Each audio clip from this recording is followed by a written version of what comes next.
Good morning, YouTube. This is Mama Sprout.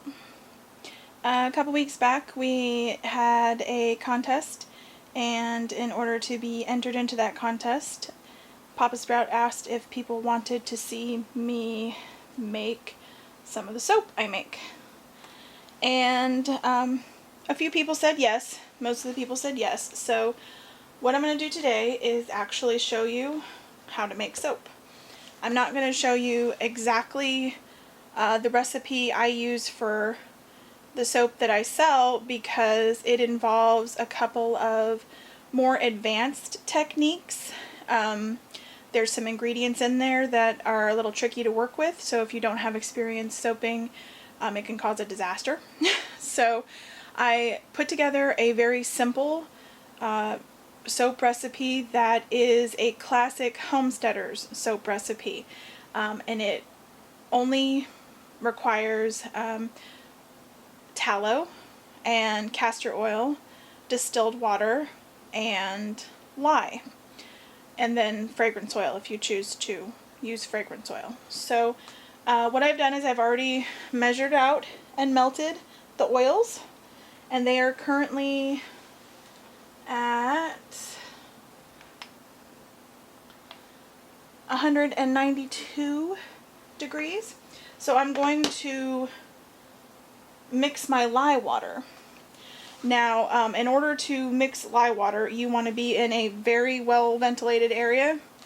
You always want to add your lye to your water. Never add your water to your lye, because it will become explosive. So I'm going to mix the lye water, and then I'm going to allow the lye water and the oils to cool to about 130, 120 degrees, and then I'll mix them and make soap.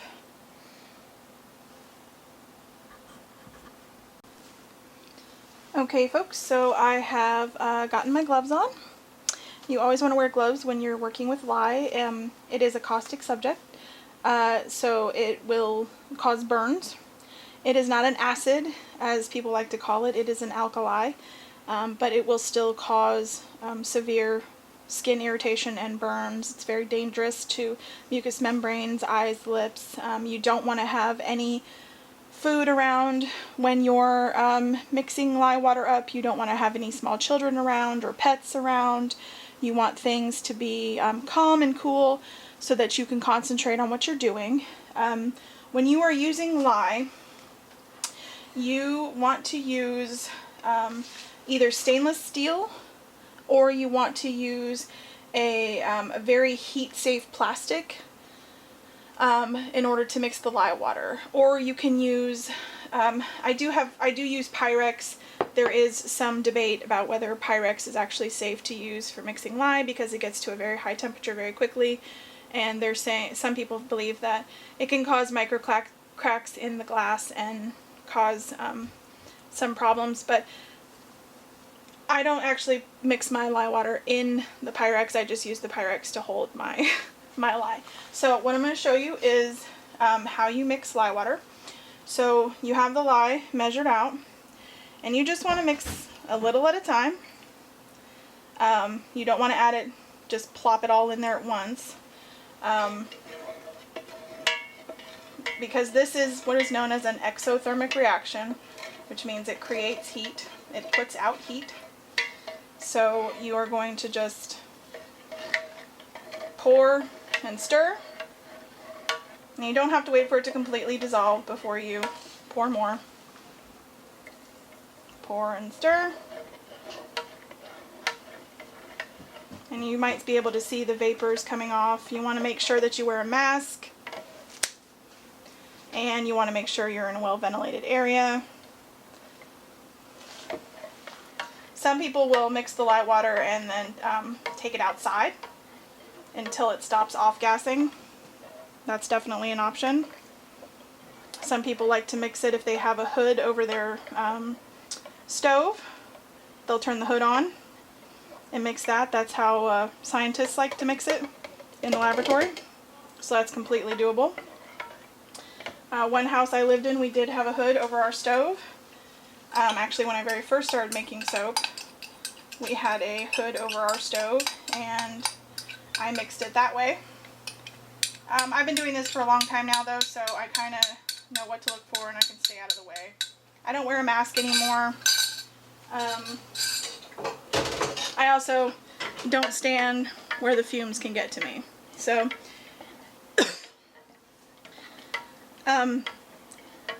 once you're done mixing the lye water, you're going to want to stir it for a while. It's going to start off looking kind of cloudy, and that's normal. And you're going to mix it until it's clear. You're going to continuously mix it until it's clear.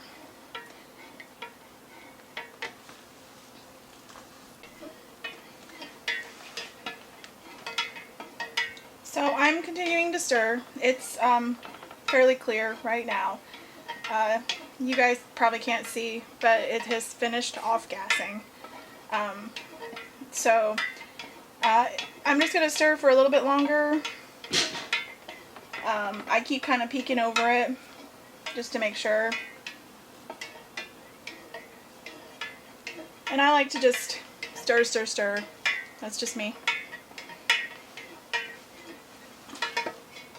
Check the temperature. So this is about 197, and my oils are at 170. So the lye mixture will cool fairly quickly.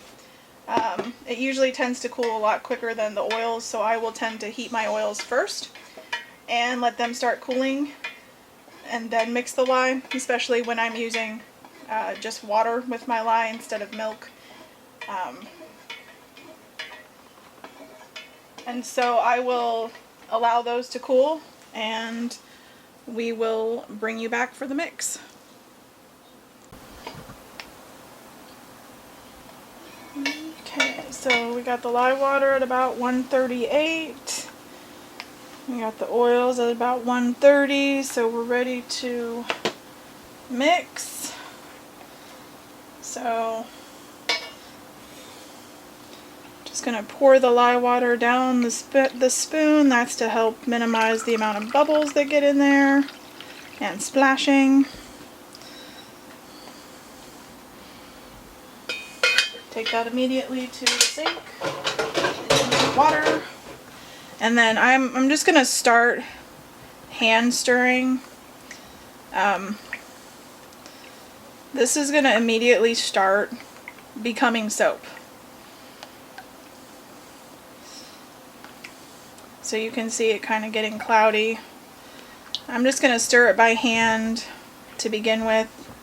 And then here in a minute I will pulse it a couple of times with the stick blender. This recipe contains oils that are a little faster moving, which means they become soap faster.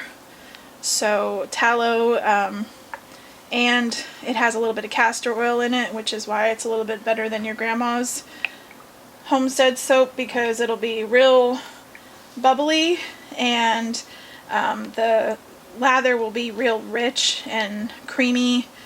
Kind of feels like washing your hands with lotion. It's so nice. And then after you're done, it'll rinse super clean and it will leave you feeling very soft and very clean, but not really harsh. And tallow is the main ingredient in a beauty bar that's very popular that I'm not going to name, but that rhymes with love. And they don't like to advertise that because for whatever reason people think tallow and they think beef fat and they think I'm not putting that on my body. But it has a very similar lipid profile to the own oil that you create on your own skin. Sheep's tallow is the most closely similar to humans, but second to that is beef. It absorbs very easily into your skin. It is not greasy. It helps form a protective barrier, and it is super conditioning, super moisturizing. So it's a fantastic oil fat to use on your skin. And castor oil has been long used in remedies for skin conditions. So you add them together and you get a super nice soap. So I've mixed this fairly well by hand. So what I'm going to do now is I'm actually going to plug in my stick blender. And you don't want to go too heavy on the stick blender. But you do want to give it a couple of quick pulses. So you stick your stick blender in and you tap it a few times. You want to get the bubbles out. And then you just pulse a couple times. And what we're trying to get it to do is we're trying to get it to do what's called trace. And what that means is your soap goes from being not mixed to mixed.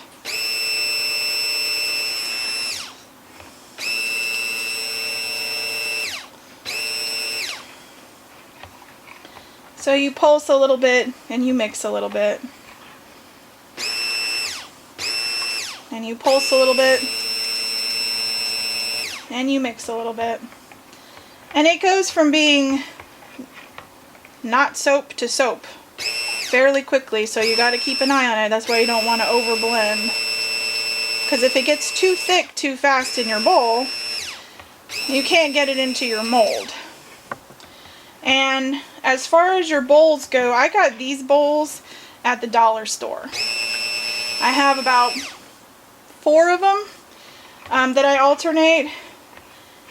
They're perfectly fine. They're microwave safe and they're dishwasher safe. So if a bowl is microwave safe and dishwasher safe, it means it can stand the heat of the lye and the soap. So it's very safe to use. And it's got a handle and a pour spout on it. I found them over in the mixing section. Soap making doesn't have to be expensive. You can get your oils and your ingredients from the supermarket. You may have a little bit harder time finding the lye in the supermarket. They don't really carry it too much anymore. You might find it at a hardware store, but you have to be careful what grade of lye you're getting from the hardware store, because you really want food grade lye. So the easiest place to get that is on the interwebs.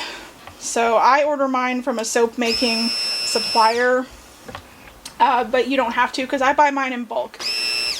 Which, by the way, if you do get into this and you start buying your lye in bulk, be prepared to get funny looks from your mailman, because lye is one of the main ingredients used to make a certain street pharmaceutical. So you have to sign paperwork in order to get it in bulk, and then your mailman kind of looks at you funny, but you'll get used to it. And once you give them soap, they usually stop asking questions. So you can see it's getting to be nice and mixed. It's not completely mixed, but it's getting there.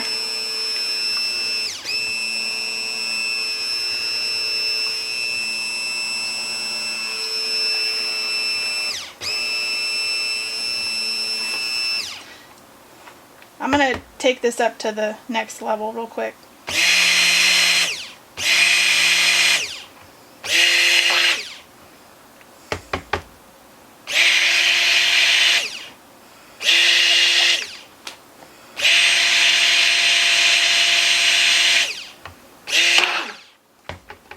Air bubble.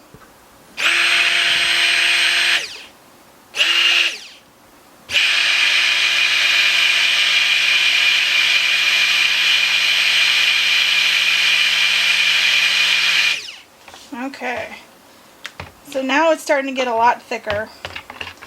So we'll just take a break for a second, pulsing it, because we don't want it to go to concrete super fast.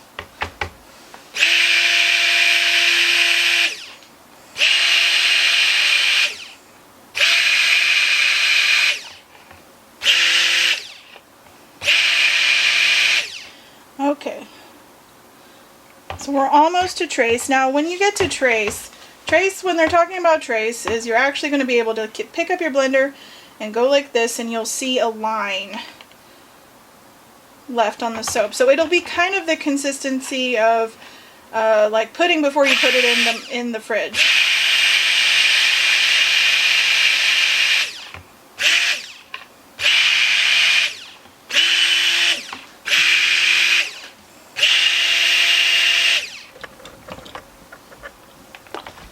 and there we're at a really super light trace. I don't know if you can see, but when I pick it up and kind of go like this, it's leaving a trail.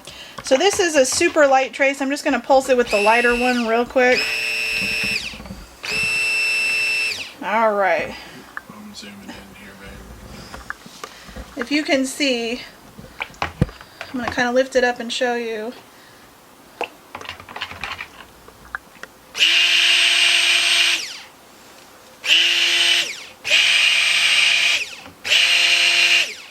Okay, maybe you can see it a little bit better. You see that? Okay, so now we're at trace. If you were going to add a fragrance oil, now would be a good time to do it. Or if you were going to add a color, now would be a good time to do it. I already added the fragrance oil to this. I added it to the oils while they were cooling because this is a fragrance oil I've worked with before. I know it's not going to do anything funky in my soap. It's not going to speed it up, or it's not going to cause it to separate. So it's one of those well-behaving fragrance oils that you can put in ahead of time.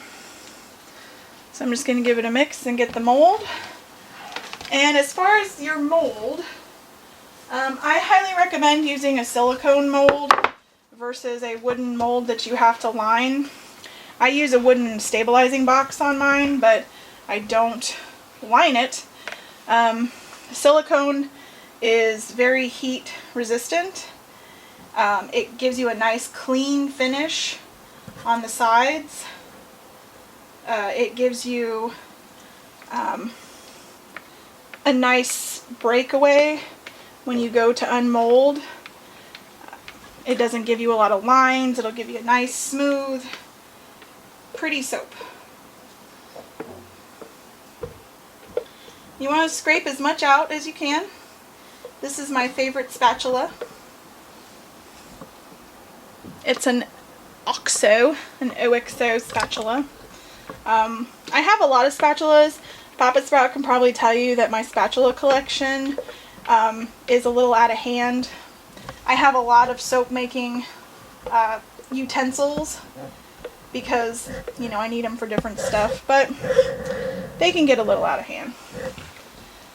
All you need is one good spatula, one good spoon, one good mold. This is the size I use for my test batches. So this size is going to make about 2 pounds of soap. If I test it and the recipe works good, then I have larger molds that I can put it into. Always clean up any soap that you spill off the counter, because until it has fully saponified, which means gone through its full chemical reaction, it is still caustic, which will still burn you. So when you're mixing the soap, when you're pouring the soap, when you're doing anything with raw soap, you need to have gloves on, long sleeves, long pants, closed-toed shoes, no kids, no pets. Once the soap is fully cured or fully gone through its reaction, which usually takes anywhere from 12 to 24 hours depending on your recipe, the soap's ready to use right away. Most soap makers allow it to cure for a full 4 to 6 weeks, and that's just to allow any excess water to evaporate from your soap. It just makes it last longer, but you can use it up to about 24 hours afterwards. So I spritz the top of my soap with 91% rubbing alcohol. And what that's for is sometimes there's a little bit of the lye solution that will mix with the air while the soap is still going through its transformation, and will cause a harmless soda ash on the top of the soap. It's not anything that's going to hurt the soap, it just doesn't look pretty. So if you spritz it with the alcohol, it helps. This box helps insulate the soap. Soap gets very hot. So if you work with things that have sugars in it, like honey and milk, which I normally do, the soap can get very hot. So you need to be careful with it. You need to keep it away from children, away from where people can just come up and touch it, because it's still going to burn you. A lot of times people will say use vinegar if you have a lye spill. That's fine for surfaces like countertops, but do not pour vinegar on your body if you spill lye on it. The way vinegar helps neutralize lye is it burns it out. So you will cause yourself to have a worse burn. Just get cold running water. That's all you need. So this soap is going to sit overnight, and I will unmold it tomorrow. But I already did a test batch of this so that you could see what the finished product's going to look like. And Papa Sprout, if you want to grab me one of those bars back there, we can show what the finished product looked like. While Papa Sprout's grabbing that, I'm going to tell you that once your soap dishes, once you have your soap in the mold, I highly suggest that you do not put your bowl and spatula in to wash right away. This is still mostly fat, and it can clog up your drain. So if you have septic systems, it's not good. If you allow it to sit overnight and become soap in the morning, you just fill some hot water in it, rinse it, and put it and wash it out like normal. So this is what the finished product looks like. Just a nice, pretty bar of soap. This is something I'm noticing. The cut bars that you did previously are a lot lighter, a lot of a whiter color. Is the soap you just made going to whiten up as it settles? This is a very white soap recipe.